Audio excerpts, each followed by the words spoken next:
नमस्ते साधकों, स्वागत है आपका हठ योग में। दोस्तों, आज मैं यहाँ पर आपको एक ऐसा प्राणायाम बताने वाला हूँ जिसके बगैर योग में आप आगे या सिद्ध नहीं हो सकते। जी हाँ, उसका नाम है त्रिविधि प्राणायाम। ये त्रिविधि प्राणायाम 12 मात्रा युक्त प्राणायाम रेचक होता है और पूरक व कुंभक 3 प्रकार का होता है। रेचक यानी सांस अंदर लेना, पूरक यानी सांस को बाहर छोड़ना, कुंभक यानी सांस को अंदर या बाहर रोकना। तो तीनों को मिलाकर करने से त्रिविध प्राणायाम कहा जाता है। यह प्रणवात्मक होता है क्योंकि प्रणव ओम के अ प्लस उ प्लस म ऐसे क्रियाओं को मिलाकर ऐसा 3 त्रिविधि प्राणायाम कहला जाता है। तो यहाँ पर जब ये त्रिविध प्राणायाम होता है तो यहाँ पर स्मरण रखना है कि इसके साथ आपको ओम का जाप करना है। कुंभक के समय ओकार का स्मरण करते हुए 16 बार ओम का जाप करें और रेचक के समय मकार का ध्यान करते हुए 10 बार ओम का जाप करें तथा एक प्राणायाम पूर्ण होगा। तो इस तरह यहाँ पर मैंने डिटेल में लिखा है, आप चाहो तो पूरा पॉज करके आप पढ़ सकते हो। गोरख संहिता में लिखा है, रेचक पूरक शैव कुंभक प्रणवात्मक प्राणायामय भवित्रतेय मात्र 12 संयुक्त, अर्थात रेचक पूरक व कुंभक प्रणवात्मक ओमकार का सूचक है। 12 मात्रा युक्त प्राणायाम 3 प्रकार का होता है। यही त्रिविधि प्राणायाम है। जैसे जैसे अभ्यास दृढ़ होता जाएगा वैसे वैसे मात्राओं में प्रणों के जाप को बढ़ाते जाना चाहिए और उन्हें गिनती तक कर लेना चाहिए, तब प्राणायाम उत्तम माना जाता है। प्राणायाम को अधम, मध्यम और उत्तम 3 प्रकार का माना गया है। अधम प्राणायाम में पूरक 12 प्रणों से, कुंभक 16 प्रणों से और रेचक 10 प्रणों से किया जाता है। मध्यम प्राणायाम में पूरक 24 प्रणों से, कुंभक 32 प्रणों से और जो रेचक है वो आपको मिलेगा कुल 20 प्रणों से किया जाता है। यानी मात्राएं या प्रणव दुगना ही हो जाते हैं। जबकि उत्तम प्राणायाम में पूरक 36 प्रणों से, कुंभक 64 प्रणों से और रेचक 40 प्रणों से किया जाता है। उत्तम प्राणायाम में दक्षता शरीर को लघुता, हल्कापन देती है और योगी के ऊपर उठते ही उसकी देह का ही नहीं मन आत्मा का भी उत्थान होना है या होता है तथा कुंडलिनी शक्ति जागृत हो जाती है और सभी सिद्धियां प्राप्त हो जाती है। त्रिविधि प्राणायाम के संबंध में इन प्राणायामों के लक्षण व प्रभाव में त्रिशिकी ब्राह्मणोपनिषद में खास प्रकाशन डाला गया है। प्रस्वेद्युज्वेनम यस्तु प्राणामेषु स्वहमा कंपनवायुमेषु यस्य प्राणामेषु मध्यमा कंपनवायुषु यस्य स उत्तम उदाहरता। अर्थात जिस प्राणायाम में पसीना आता है वह अधम है, जिसमें शरीर में कपी होती है वह मध्यम है और जिसमें शरीर ऊपर उठता है वह उत्तम है। अधम प्राणायाम से वादियों वह पापों का नाश होता है, मध्यम से रोगों वह महावादियों का नाश पापों सहित नाश होता है और उत्तम प्राणायाम से साधक मिताहारी, अल्पमूत्र तथा अल्पमल वाला ही हो जाता है। शरीर की लघुता, हल्कापन व सत्वगुण प्राप्ति होती है। इंद्रियां व बुद्धि त्रिय होकर साधक त्रिकालज्ञ हो जाता है। त्रिकालज्ञता कुंडलिनी जागृत करने के बिना संभव नहीं होती। अतः यहाँ प्रमाणित है कि कुंडलिनी शक्ति जागृत त्रिविधि प्राणायाम से सहज हो जाती है।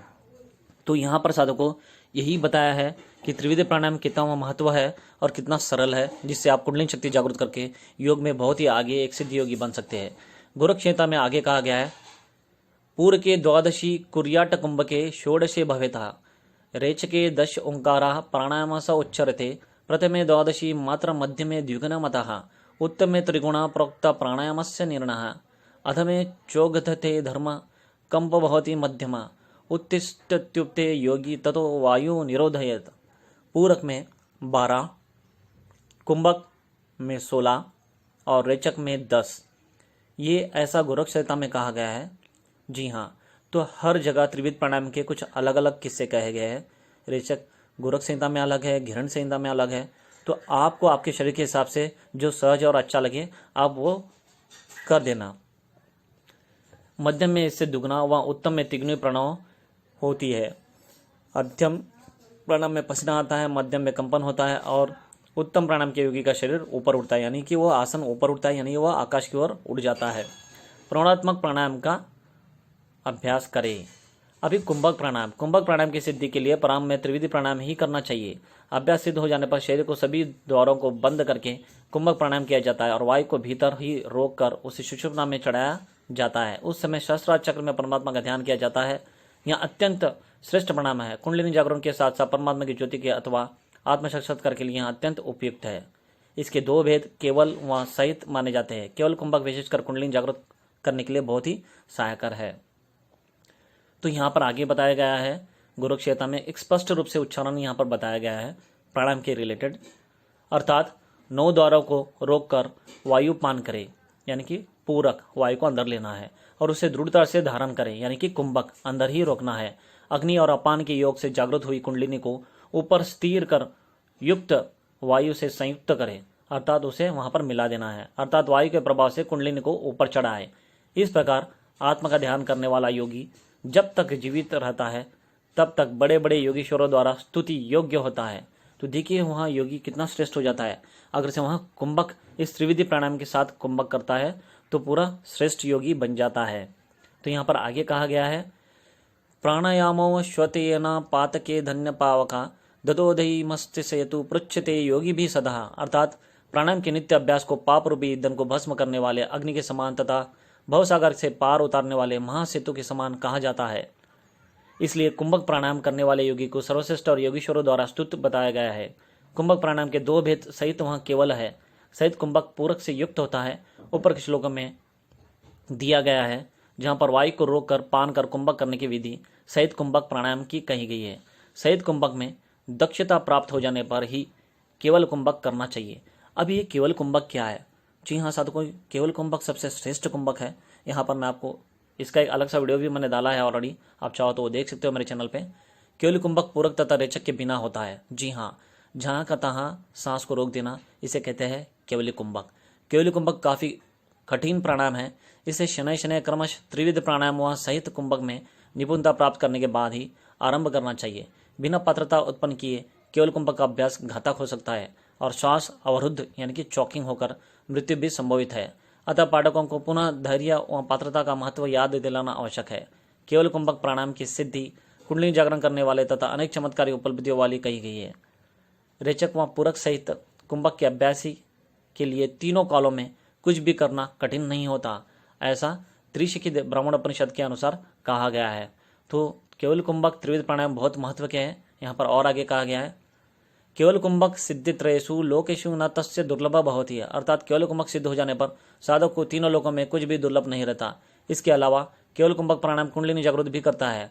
वैसे तो अतः कुंडलिनी जागरण केवल कुंभक से होता है, यहाँ स्वतः स्पष्ट है। तथापि प्रमाण के लिए देखिए, जैसा कि कहा गया है, केवल कुंभकात् कुंडलिनी बोधो जायते, शांडिल्य उपनिषद में कहा गया है, अर्थात केवल कुंभक से कुंडलिनी शक्ति जागृत होती है। तो देखो साधकों, त्रिविध प्राणायाम से आपको केवली कुंभक सिद्ध होगी, सहजता से करनी आएगी, और केवली कुंभक पूरी सिद्ध होने से आपको कुंडलिनी शक्ति जागृत हो जाएगी। तो बिना त्रिविध प्राणायाम के आप केवली कुंभक सहजता से सिद्ध नहीं कर सकते। तो यहाँ पर वही बताने की मैं आपको कोशिश कर रहा हूँ। वायु निरोध अभ्यास, अभी ये क्या है? केवल कुंभक वास्तव में वायु निरोध से संबंधित है, यानी कि वायु को निरोध करना, ये है केवली कुंभक। प्राणायामों समस्त में इसलिए वायु निरोध का अभ्यास आवश्यक कहा गया है। प्राणवायु को चंचलता मन व बिंदु यानी कि वीर को भी चंचल करती है, किंतु प्राणवायु को निश्चल करने से मन भी शांत तथा वीर भी स्थिर हो जाता है। तथा वायु निरोध का अभ्यास उन पाठकों के लिए भी उपयोगी है जो कुंडलिनी जागरण के मार्ग पर ना भी जाना चाहते हैं। शरीर के अंगों को बलिष्ठ बनाने, छाती पर पत्थर तोड़ाने या ट्रक चढ़ने के लिए थाली को कागज की भांति चीर डालने आदि जैसे चमत्कारिक करना चाहते हैं। ऐसे चमत्कारिक सिद्धियां तभी आती है जब वह साधक त्रिविध प्राणायाम युक्त बन जाता है या सिद्ध हो जाता है और केवली कुंभक भी सिद्ध कर लेता है। तो मित्रों, आपको बस इतना ही मुझे बताना था। इस वीडियो में मैंने आपको बता दिया। आप चाहो तो इस वीडियो को रोक कर पॉज करके आप पढ़ सकते हो, जो मैंने स्किप किया, जो आपको थोड़ा बहुत बताया। आपको पसंद है तो कमेंट जरूर करना। मिलते हैं अगले वीडियो में, तब तक लिए धन्यवाद। जय हिंद।